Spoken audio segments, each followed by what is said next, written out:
You on a culturally diverse tour of Paris. We've looked already at African, European and also the Asian side of the city, and today it's a turn of Arab cultures. Shona Bhattacharya is your guide.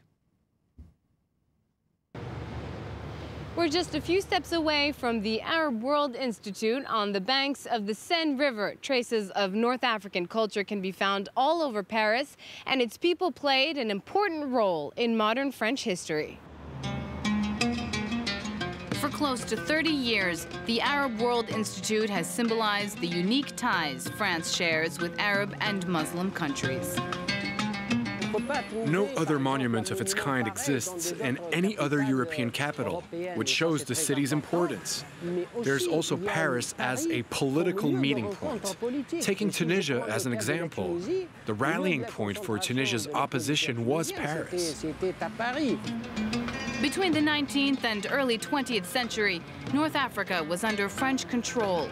To thank the Muslim soldiers who died in combat during World War I, the government built a mosque in one of the capital's most prestigious and symbolic neighborhoods.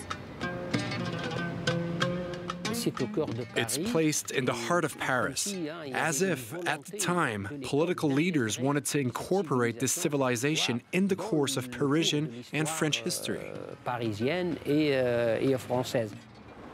Amel shares some of that heritage. Her parents immigrated from Algeria. She was born outside Paris, but grew up speaking an Arabic dialect at home.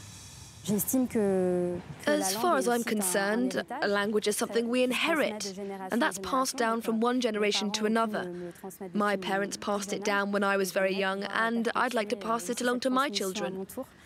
It's a real advantage to be able to speak with my family and friends in Algeria, using their language, our common language. Close to 4 years ago, Amel decided to deepen her knowledge of Arabic. She began taking classes offered through Paris's City Hall. I chose to study classical Arabic because it's the language that's written and spoken in all Arabic-speaking countries. It will allow me to eventually work abroad one day, more specifically in the humanitarian sector.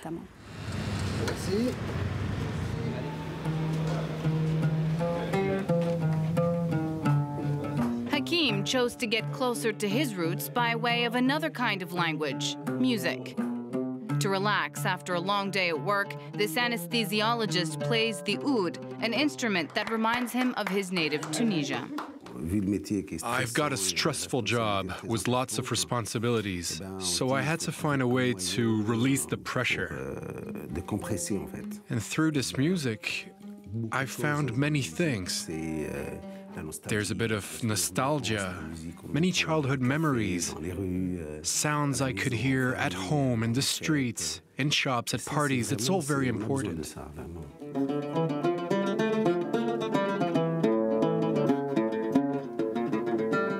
In this Oriental music school, another student, Lydia, feels closer to her culture when she plays the mandolin.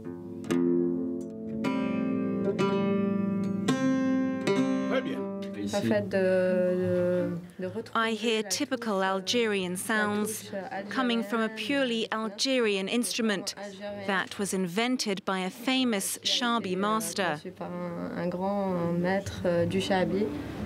But Oriental art in Paris isn't only reserved for the North African diaspora.